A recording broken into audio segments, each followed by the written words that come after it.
आए हैं। एक समय की बात है, भगवान शिव और माता पार्वती पृथ्वी पर भ्रमण करने के लिए निकले। शिव जी ने पार्वती जी से पूछा कि आप 12 महीने के रास्ते से चलोगी या 6 महीने के रास्ते से? तो पार्वती जी बोली, मैं 12 महीने के रास्ते से चलूंगी। तब शिव जी ने पूछा कि आप 12 महीने के रास्ते से चलोगी या 6 महीने के रास्ते से? तो पार्वती जी बोली, मैं 12 महीने के रास्ते से चलूंगी। तब शिव जी ने पार्वती जी से कहा कि संसार के लोगों के दुखों को देखकर आप कोई भी हट नहीं करोगी। पार्वती जी मान गईं। अब शिव जी पार्वती जी को लेकर चलते हैं तो रास्ते में देखते हैं एक घोड़ी कष्टा रही थी। उसके बच्चा होने वाला था और वो दर्द में थी। तो उसकी पीड़ा देखकर पार्वती जी ने पूछा, ये घोड़ी क्यों कष्टा रही है? तो शिव जी कहते हैं कि ये माँ बनने वाली है। तब पार्वती जी बोली कि माँ बनने में इतना कष्ट है तो आप मेरे तो गांठ लगा दो। शिव जी कहते हैं, अभी आगे चलो। तभी रास्ते में एक राजा का राज्य आता है। वहाँ दूर दूर तक शांति और उदासी फैली होती है।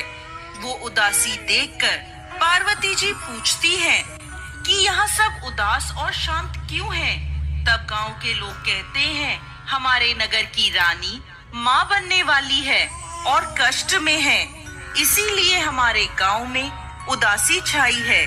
तब पार्वती जी फिर शिव जी से कहती हैं कि माँ बनने में इतना कष्ट है तो आप मेरे गांठ लगा दो। वो शिव जी के पीछे पड़ जाती हैं, पर शिव जी उन्हें ये कहकर आगे बढ़ जाते हैं कि यदि एक बार गांठ लग गई तो दोबारा नहीं खुल सकती। अब जब वो आगे बढ़ते हैं तो देखते हैं कि रास्ते में एक गाय कष्टा रही थी। उसकी पीड़ा देखकर पार्वती जी फिर बोली, माँ बनने में इतना कष्ट है तो आप मेरे तो गांठ ही लगा दो। पार्वती जी हट करने लगी तो शिव जी ने पार्वती जी के गांठ लगा दी। अब वो दोनों आगे बढ़े तो एक गांव में पहुंचते हैं। उस दिन गणगौर का व्रत था। बगीचे में गांव की औरतें गणगौर का पूजन कर रही होती हैं। वो पार्वती जी को देखकर वहां आ जाती हैं और पार्वती जी की पूजा करने लगती हैं। इस पर खुश होकर पार्वती जी उनको सारा सुहाग बांट देती हैं। शिव जी पार्वती जी को ढूंढते ढूंढते वहां पहुंचते हैं तो पार्वती जी को फूल और पत्तों से ढका हुआ पाते हैं। शिव जी जब पार्वती जी को वहां से निकाल रहे होते हैं, इतने में कुछ ही देर में वहां ब्राह्मण बनियों की औरतें आती हैं, जो पकवान बनाकर 16 श्रृंगार करने के बाद पूजा करने आती हैं, जिसके कारण उन्हें पूजा करने में दोपहर हो जाती है।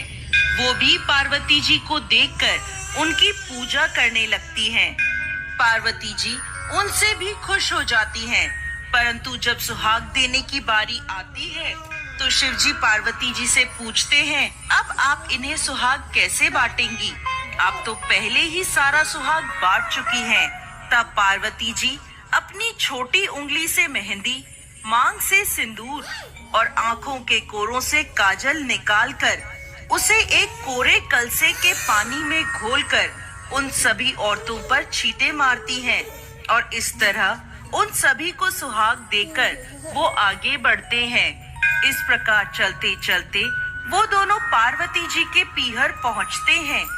वहाँ सब उनकी खूब आवभगत करते हैं, खूब पकवान बनाए जाते हैं, पर शिव जी जो भी खाना बना होता है वो सब खाना खा जाते हैं। अब पार्वती जी क्या खाएं? तो वे बथुए की साग खाकर पानी पी लेती हैं। दोपहर में जब वो दोनों विश्राम करते हैं तो शिव जी पार्वती जी से पूछते हैं कि आपने क्या खाया? तो पार्वती जी कहती हैं, जो आपने खाया वही मैंने खाया।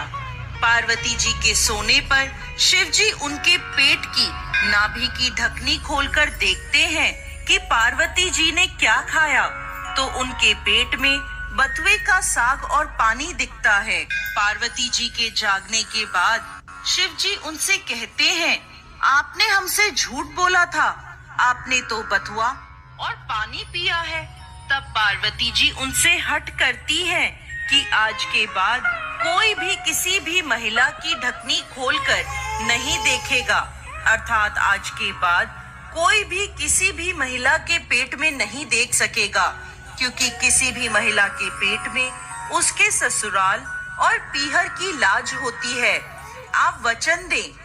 तब शिव जी को वचन देना पड़ता है। उसके बाद से अब तक किसी की भी ढकनी नहीं खुलती है।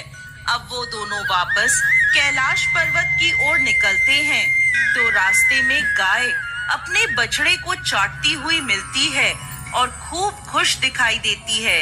ये देखकर पार्वती जी शिव जी से अपनी गांठ खोलने को कहती हैं। तो शिव जी कहते हैं, मैंने आपको पहले ही कहा था कि गांठ मत लगवाओ, लेकिन आपने तो जिद पकड़ ली।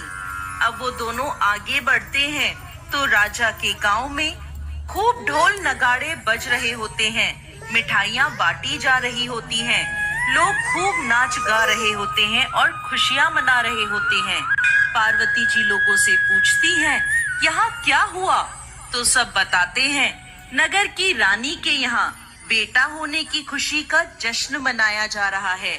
इसी तरह वो आगे चलते हैं तो उन्हें घोड़ी भी अपने बच्चे के साथ खूब खुश दिखाई देती है। ये देखकर पार्वती जी फिर शिव जी से गांठ खोलने की जिद करने लगती हैं। तो शिव जी कहते हैं, मैंने आपसे पहले ही कहा था गांठ मत लगवाओ। यहाँ मृत्यु लोक में हर चीज आपको लुभाएगी, परंतु आप नहीं मानी, आपने जिद पकड़ ली।